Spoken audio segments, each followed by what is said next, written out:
Assalamualaikum warahmatullahi wabarakatuh. Selamat pagi, salam sejahtera. Alhamdulillah rabbil alamin. Salatu wassalamu ala asyrafil anbiya'i wal mursalin wa ala alihi wa sahbihi ajma'in. Rabbi shrah li sadri wa yassir li amri wa hlul 'uqdatam min lisani yafqahu qawli. Saudari pengacara majlis yang berhormat Timbalan Menteri Datuk Hajah Hanifah Hajah Taib, Datuk Nur Azmi Dirun, Ketua Kementerian, Datuk Seri Uze, Ketua Perangkawan, Datuk Dr. Zunika, Timbalan Ketua Setiausaha, Ketua Yatimah, Timbalan Setiausaha, Cilo Komanda ada ke depan?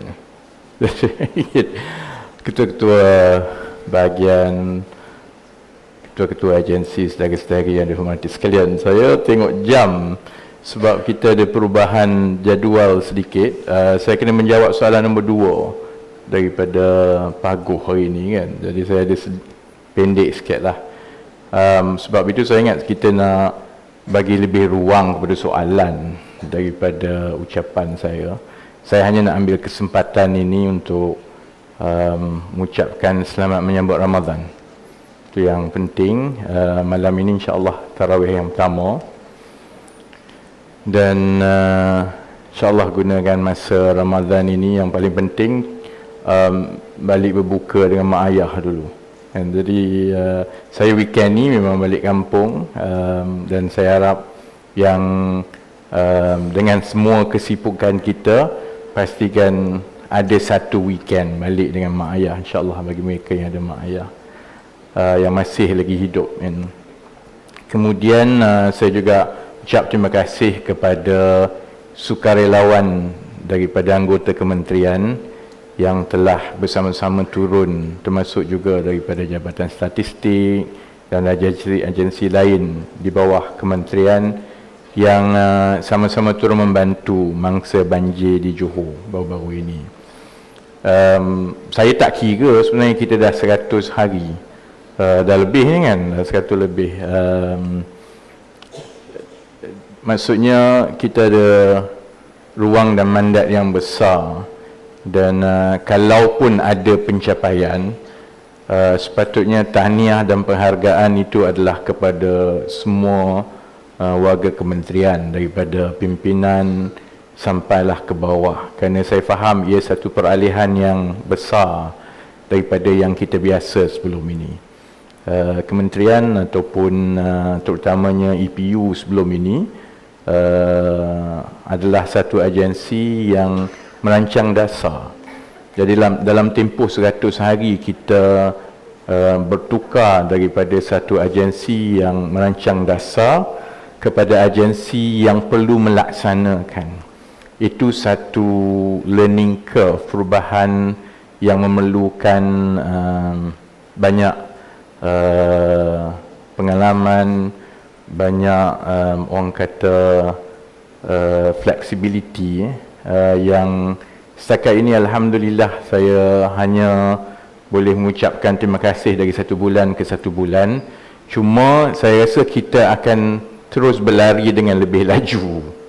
Jadi kalau saya faham dia akan ada perubahan yang besar dari segi budaya kerja kita. Sebabnya ialah kita pada masa mandat itu besar, pada masa kita diberi lebih ruang, kita juga maknanya mempunyai harapan yang lebih besar daripada semua pemegang taruh lain, baik dalam kerajaan, jabatan-jabatan lain, baik pihak swasta, terutamanya orang ramai, kerana kita berada dalam keadaan yang mencabar. Saya tidak perlu huraikan dengan lebih panjang kedudukan ekonomi negara kita. Daripada awal kita telah sebut bahawa kita ada cabaran 3 yang paling penting. Pertama, kita kena kukuhkan kedudukan fiskal kita. Dan kalau kita berterusan dengan amalan sebelum ini, itu bermakna kalau ada lagi sebarang gangguan yang di luar kawalan kita, terutamanya di peringkat global, keupayaan kita untuk menangani gangguan-gangguan itu akan lebih sempit. Dan kebanyakan negara-negara yang mempunyai masalah secara mendadak itu ialah kerana ruang yang dipanggil ruang fiskal ataupun ruang untuk menangani gangguan-gangguan ini disempitkan tanpa mereka sedar dari satu masa ke satu masa. Dan ini jadi cabaran kepada kita kerana dia tak nampak tugas untuk mengukuhkan kedudukan fiskal itu, terutamanya dari perspektif fungsi Kementerian Ekonomi. Dia bukan sesuatu yang nampak terus kerana ia melibatkan pengupayaan, pemantauan, memperketatkan tata kelola semua projek-projek pembangunan yang kita usahakan, dan dia akan ambil masa yang panjang. Begitu juga dengan tugas yang kedua, iaitu untuk menambah hasil pendapatan negara. Ada setengah itu adalah bersabit dengan dasar yang kita akan mengelolakan penyelarasan dasar-dasar utama negara yang akan ada kesan kepada perkara itu. Dan sebahagian daripada 100 hari yang lepas, kebanyakan juga tumpuan kita ialah untuk memulakan usaha-usaha untuk menstrukturkan ekonomi. Walaupun contohnya IPR itu nampak kecil dari segi berbanding dengan kerangka-kerangka yang mungkin pernah dilancarkan. Jumlahnya kecil, bentuk pendekatannya kecil, tapi kita bermula dengan itu untuk sama-sama juga bukan saja di kalangan kementerian, tetapi juga untuk orang ramai memahami bahawa setiap yang dilakukan itu sewajarnya mempunyai matlamat yang pelbagai. Selain daripada dia bagi manfaat terus kepada kumpulan sasar, ia juga mestilah mempunyai matlamat khusus untuk menstrukturkan kembali ekonomi. Dan setiap daripada yang kita usahakan melalui IPR, Intan, Insan dan Ihsan, dia sebenarnya ada serampang dua mata. Selain membantu miskin tegar dan juga B40, sebenarnya dia satu anjakan yang perlahan-lahan ke arah membaiki beberapa struktur dalam ekonomi kita. Mesin vending contohnya ialah untuk kita mula secara perlahan-lahan beralih daripada pergantungan yang terlalu tinggi kepada tenaga kerja biasa. Kerana kita tak mampu dah sebenarnya sebagai ekonomi untuk terus bergantung kepada pekerja asing untuk perkara-perkara sebenarnya yang kita boleh buat sendiri. Mention vending juga sebenarnya satu contoh yang paling mudah untuk orang ramai memahami automation.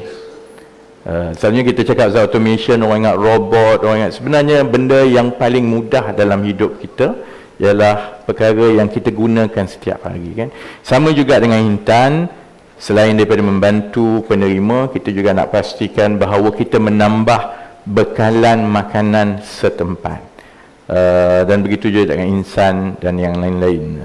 Kita ada banyak lagi usaha-usaha yang kita akan percepatkan dalam bidang-bidang khusus untuk menstrukturkan ekonomi.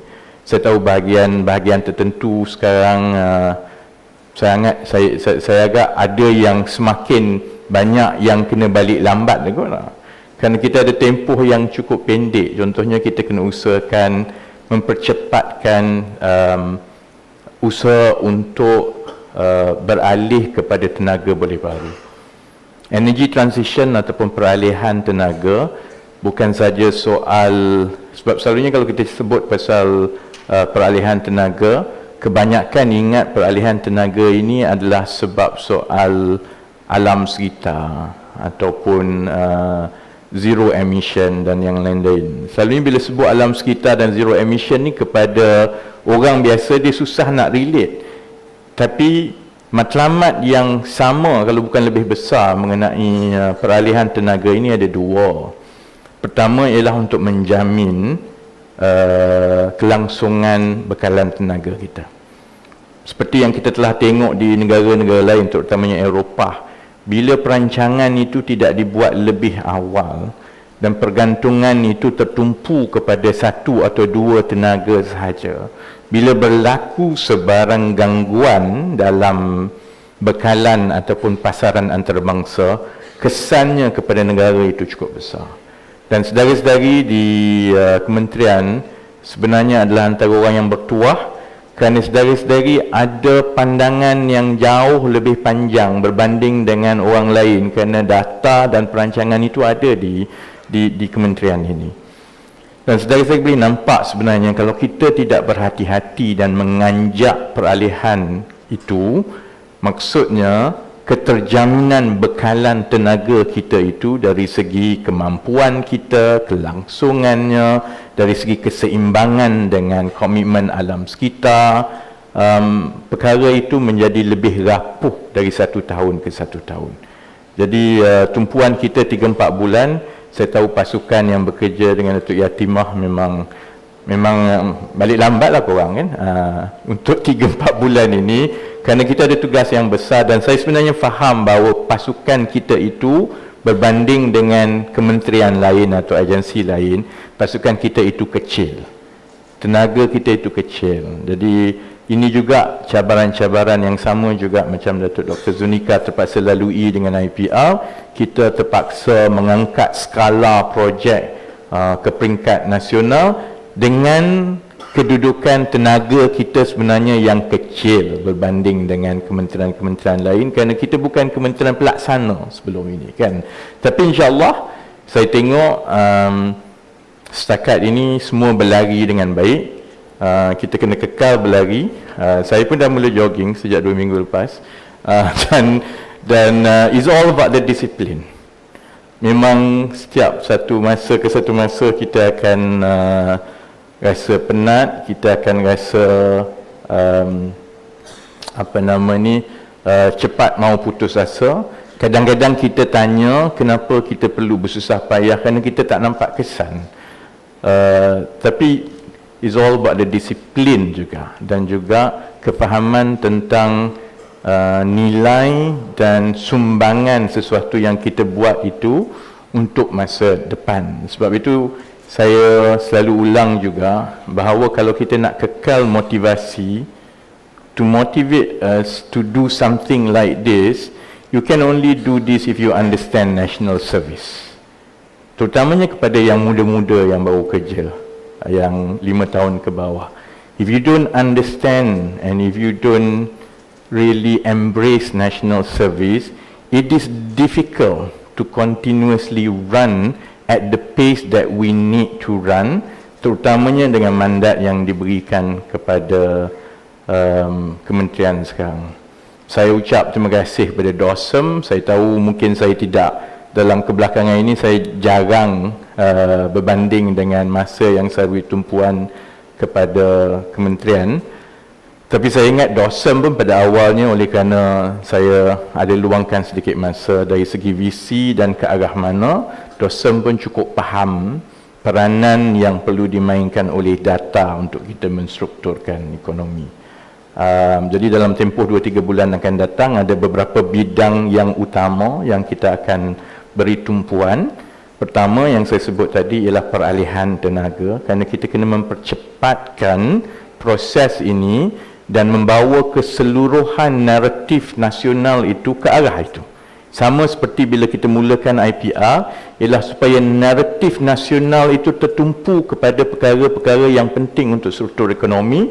Begitu jugalah tumpuan kita dalam tempoh 3 bulan akan datang. Sebab itu pasukan kita ada tugas yang berat untuk memastikan roadmap kepada energy transition itu kita dapat siapkan dalam tempoh 3 bulan. Saya akan mula dengan ekonomi digital. Jadi Fabian, you get prepared, you have to run after this kan. Jadi sementara 2-3 bulan lepas tu saya tumpu pada perkara yang lain. Our next focus dalam 2-3 bulan akan datang, selain daripada energy transition, is also expediting digital economy.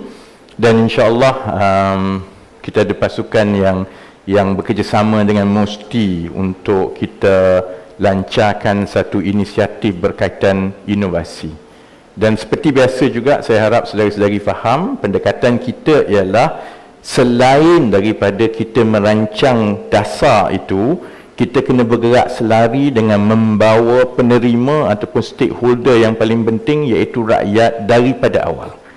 Sebab satu kaedah yang kalau saya tengok, saya rasa boleh perbaharui berbanding sebelum ini, ialah selalunya kita tumpu kepada kerangka dasar saja dan kemudian membawa pemegang taruh yang lain, terutamanya orang yang nak menggerakkan benda ini, iaitu rakyat, selalunya itu ditinggalkan dalam satu perenggan plan komunikasi strategi.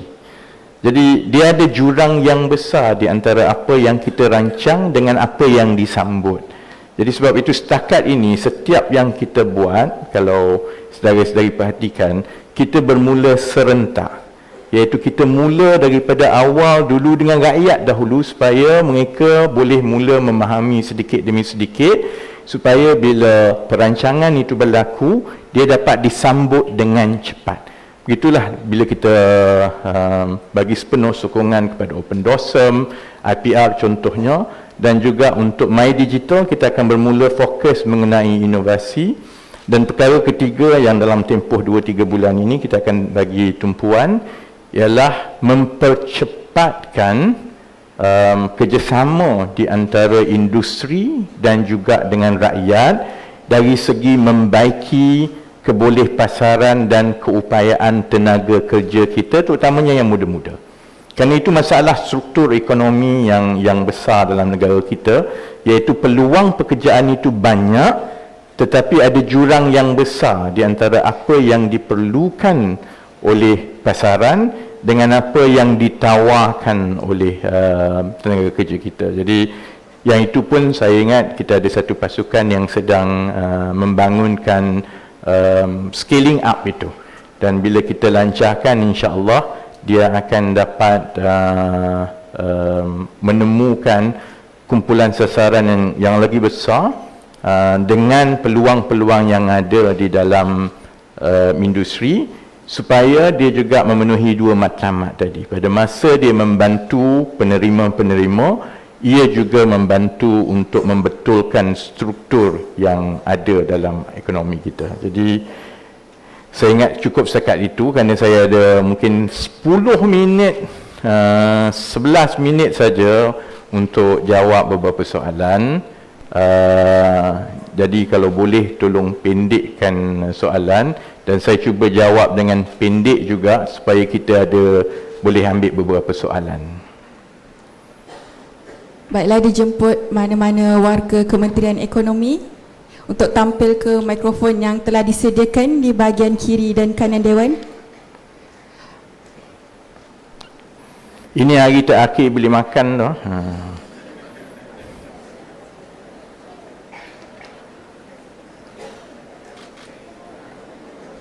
Dr. Ramli.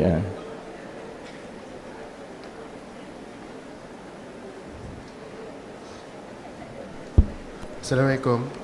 Saya cuma nak tanya, tadi ada video tunjuk 100 hari. But then YB juga bercerita tentang struktur ekonomi kita. But the structure EPU yang Kementerian Ekonomi ada sekarang ni, does it fit into perubahan struktur yang berlaku? Itu satu. Yang kedua, orang-orang yang ada dalam EPU sekarang ni, yang duduk dalam Kementerian Ekonomi ni, adakah mereka ini sebenarnya sesuai di sini ataupun perlu di reassign semula? It's not to say that orang tak sesuai kat sini, tak berfungsi. Mungkin tak sesuai dekat sini. Itu yang kedua. Yang ketiga, ruang kita bekerja tu harus kondusif. Dan saya rasa ramai yang duduk di bangunan EPU sekarang ni memang banyak komplain. Saya tahu YB tahu atau tak, tapi memang banyak. Parking tak ada, ruang nak ambil benda yang simple, nak ambil wuduk dekat dalam toilet pun tak ada ruang. So benda-benda kecil macam ni dia ada impact pada pegawai. So kalau macam pegawai tu terpaksa stay back, dan setiap kali dia stay back, dia terpaksa berhadapan nak jalan jauh pergi ke parking lot, saya rasa lama-lama semua akan keluar. Terima kasih. Yang itu kena jawab kan, semua orang tepuk ni dia dengan cepat kan. Bagi saya dari segi struktur, dua soalan pertama tu kan, satu soalan struktur kementerian sekarang, dan yang kedua dari segi kesesuaian. Saya tak tahu bagaimana orang lain menguruskan organisasi lah. Sepanjang lebih kurang 24-25 tahun pengalaman saya bekerja, saya bertukar daripada satu organisasi ke satu organisasi selalunya dalam masa yang cepat. 2-3 tahun saya pergi ke tempat baru, 2-3 tahun kan. Pengalaman saya dan petua saya ialah we work with yang ada, kerana selalunya potensi yang ada itu lebih besar daripada kalau kita tukar. Dan to me, as best as possible, a mark of good management is that you can bring up what you inherit and shape them and deliver what you need to deliver. Saya selalunya agak apprehensive kalau masuk saja nak kena tukar semua. Jadi setakat ini bagi saya, kalau untuk menjawab Ramli tadi untuk dua soalan utama, sudah tentu kita laksanakan satu persatu. Dia sebenarnya a two-way process. Di peringkat kepimpinan pun kita kena lihat dari segi sama ada struktur itu benar-benar berkesan ataupun dia ada masalah yang kita perbetulkan. Tapi kita perbetulkanlah as we go along. Tetapi kita perlu melalui proses itu dulu. You go through the process, you tengok dekat mana hiccup, dekat mana obstacle, and then you fix. Bukannya daripada awal masuk, you tak buat apa-apa lagi, you dah kata yang ni tak betul, yang tu tak betul, ini tak betul, orang ni tak boleh dan sebagainya. So we go through that process. And it's a two-way process, maksudnya dengan pertukaran yang kita ada sekarang dari satu tugas yang kita merancang kepada tugas kita melaksana, dia juga bergantung kepada pilihan pegawai-pegawai. Ada pegawai yang lebih suka pada satu peringkat kerjaya dia lebih suka merancang. Jadi maka kalau ia tidak sesuai, kita akan pastikan bahawa pilihan itu dan padanan itu dipermudahkan dalam sistem kita, supaya yang kita nak bukan semata-mata dari kehendak kementerian semata-mata orang kena macam ni, buat macam ni, kerana sebenarnya ia juga soal kerjaya masing-masing. Hanya orang yang betul-betul padan, kena dengan minat dia dan mendapat peluang yang memenuhi cita rasa dia, yang betul-betul boleh kita unlock potential dia untuk menyumbang. Kadang-kadang dia bukan soal salah organisasi ataupun salah pegawai, dia kadang-kadang tidak match dengan kehendak dan juga cita rasa dia pada masa itu. Jadi I think we will take a very open-minded and positive attitude towards the whole thing kan. Jadi sebab itu selagi tengok saya tak masuk dan saya tak tukar semua, because I think we have to go through that process kan. Yang penting ialah kita semua kena subscribe to that national service. Kalau kita subscribe to that national mission, yang ini yang kita kena buat, because this we sign up to this national mission, maka I think we all make adjustments as necessary as we go along. Sebab matlamat kita sama kan. Dan on that basis juga soal pejabat, saya tahulah, saya notice kalau saya pergi berjalan dari satu tempat ke satu tempat, ada tempat dia sejuk sangat, ada tempat sebenarnya panas kan. So I notice perkara-perkara begitu, maksudnya ada benda-benda yang kita kena tengok dengan lebih detail. What we will do is this, let me dengan KSU, dengan TKSU semua go through some of these issues, and then kita ada masa and we'll improve one by one. Hopefully kalau dalam perjumpaan bulanan yang akan datang, we can focus on one by one. Maksudnya saya boleh sebut, okay, ini senarai masalah yang ada, okay, this is what we're going to do one after another. We won't be able to solve everything at one go lah, but for that I think we'll get the details. InsyaAllah we'll get the details and we'll see what we can do, dan harapnya kita mula dapat tengok perubahan itu sedikit demi sedikit. Mungkin seorang lagi dengan beberapa soalan. Kalau tidak nanti saya dituduh lagi daripada menjawab soalan. Ada satu lagi soalan ke? Komen ke? it's also part of what we want to do. We want to make sure that pegawai have the candidness untuk menyampaikan pandangan itu secara terbuka. Of course dia ada tertib dan adab dia, tetapi we want to create an open environment yang sebenarnya you can say and you can even criticize some of the things that we do kan. Kalau rasa ada perkara yang boleh ditambah baik. Parking tu saya kena tengok macam mana nak tambah parking. Yang lain yang dalam bangunan tu mungkin dalam kawalan kita lah, parking tu it requires a bit more insight on how to do it. Ada soalan terakhir? Kalau tak ada tak apa. Jadi saya saya minta maaf, sesi kita pendek, dan saya nak ambil kesempatan ini sekali lagi ucap terima kasih. Saya harap sedikit demi sedikit kita akan dapat rasa we are making a difference. Dia yang penting bila kita bekerja, yang dah lebih 20-30 tahun tak ada lagi kot. Tapi most of us dalam kategori almost lah, ada yang almost 30 tahun kan.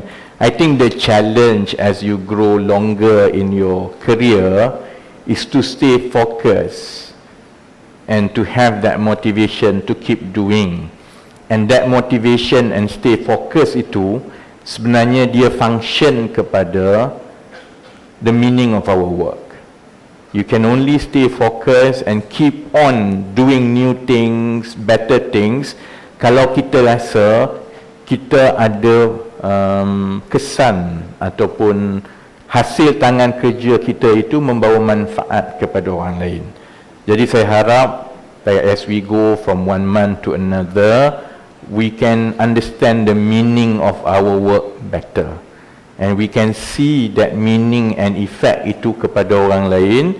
Dan walaupun itu tidak diterjemah kepada bonus berpuluh-puluh bulan, tapi actually that is more important. Dan itu pengalaman saya juga. Saya pernah melalui kerja yang gaji banyak awal, kemudian saya pernah mengusahakan perniagaan sendiri, saya pernah jadi orang politik. Satu-satunya common denominator yang menentukan that you can wake up every morning, rasa hari itu baik dan esok mula balik, ialah the meaning of our work. It's not salary, it's not pangkat, it's not what orang cakap, it's the meaning of our work. Dan saya harap as we go from one month to one month, we understand the meaning of our work in the context of the national contribution yang saudara-saudari keseluruhan warga kementerian dan agensi-agensi saban hari sekarang ini bertempur untuk kita perbaiki keadaan dalam misi nasional yang kita ada. Jadi saya tak ada pantun cili dan kicap. Maybe next one I'll figure out one.